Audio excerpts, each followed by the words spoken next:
Welcome to RTTS, Nuclear Revenge.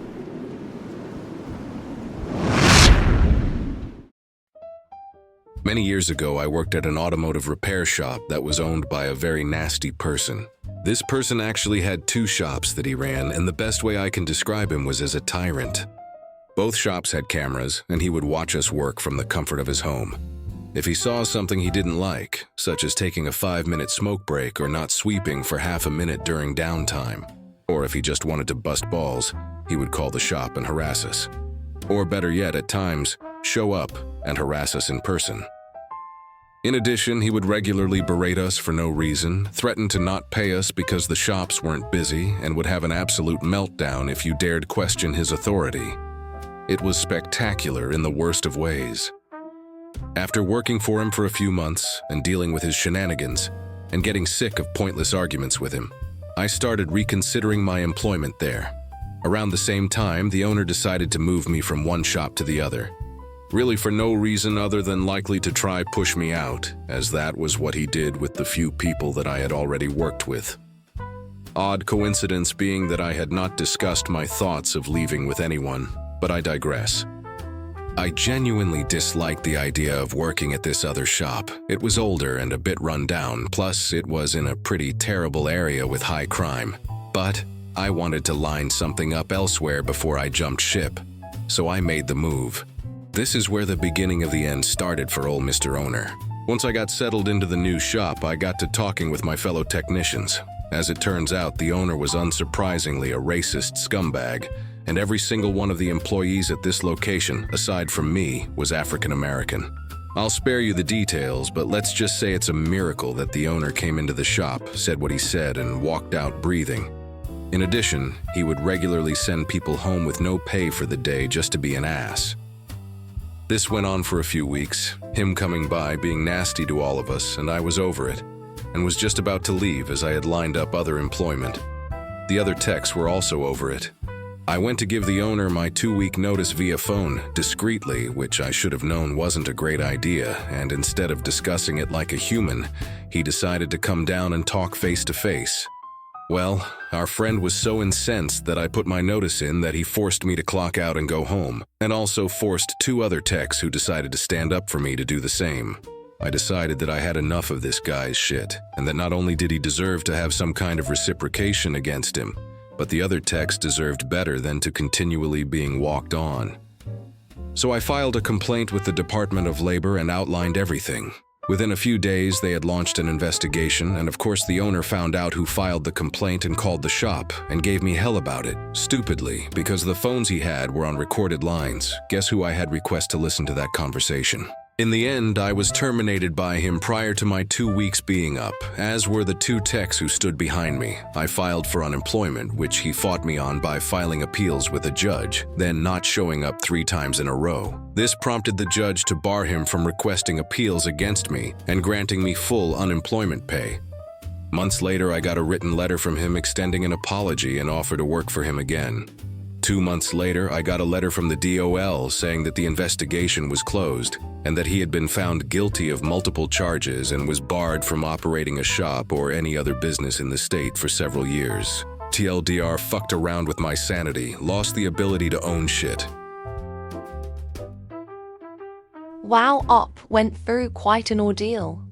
I'm sure everybody has had a similar experience in their work life, but I think all peaks the cake. But honestly, I am still quite surprised that the Labor Department actually did investigate it and found multiple violations. Here are some comments left on this thread. And he absolutely deserved it. Good on you. This is where the saying, fuck around and find out, truly applies. It also astonishes me that no one thinks to go the Department of Labor, except for the Redditor. People need to learn their rights. Months later, I got a written letter from him extending an apology and offer to work for him again. Okay, this made me laugh out loud for real. Next up, we have a story about OP's dad while he was serving in the army. This happened a few years back. My dad found out he's super allergic to some kind of shrub in Central Texas Fort Hood after he was transferred there. As a result, he was restricted to office work and prohibited by Army doctors from outdoor duties. His West Point grad commanding officer was a hyper-warrior kind of dude who detested soldiers who didn't want to train 24/7s. Unfortunately, he thought my dad was milking his allergies in order to avoid being a real soldier. My dad was also married, and my mom was pregnant with my older sister, a situation that infuriated the captain because #reasons. The CO never, ever passed an opportunity to humiliate my dad by questioning his manhood, doubting his commitment to protecting the Constitution, disparaging his duties, etc. The CO would call him out in front of the company, or debase him in front of higher HQ staff. He'd call the house at 6 a.m. on Sunday and order Dad in for bullshit reasons, anything to piss him off. In short, he made his life a living hell. FWIW, the first sergeant loved my dad's work performance and said so privately. When my dad got orders to leave active duty, which enraged the CO, he found out that the CO received orders for an assignment that was a notch needed to guarantee promotions as well as other plum jobs. Dad decided to fuck with his official records before leaving. As company clerk, he had full access to unit, personnel files, orders, etc., which meant he also had keys to the building as well. This was during the pre-digital, pre-computer era, the night before my dad was to get out.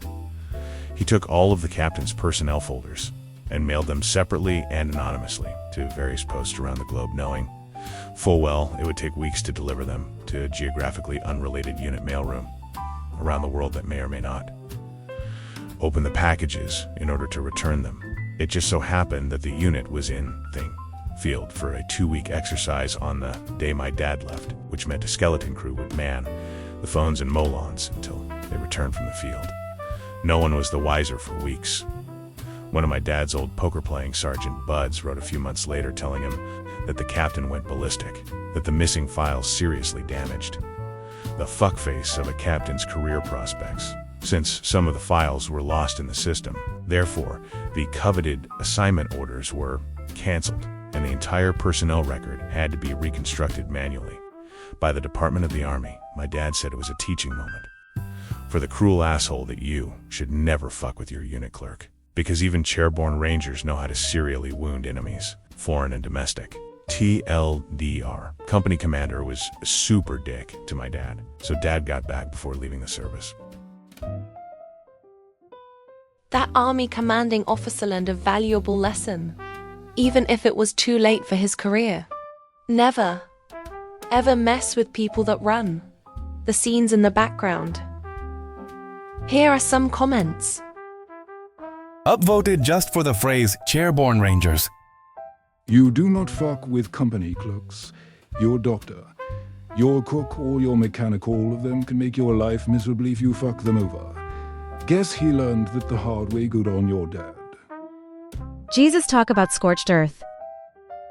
Good for your dad. We don't need an asshole like that at any higher of a level. There's a reason a lot of us get out, grow out the hair and beard, and adopt a lax, almost surfer bro attitude for at least a few months.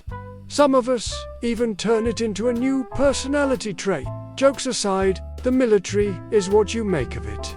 And like any large organization, you've got a different feel in different units. An Air Force admin unit is going to have a much different experience than a Marine infantry platoon. Though even then, you can get a cool platoon. Daddy or a Mustang-O officer who was enlisted before, pinning on the shinnies, generally good guys. Though of course, there's an exception to every rule. You either love it or you don't. Or maybe you want a specific job. If you re-enlist, your career retention SNCO tells you that's not going to happen. Even though you're basically qualified and dare I say even competitively qualified. Tried to strong-arm you into recruiting or some BS you're not interested in. So you say screw it. And just like that, a potential careerist turns into a one enlistment wonder. Thank you for watching. And don't forget to like and subscribe. Goodbye.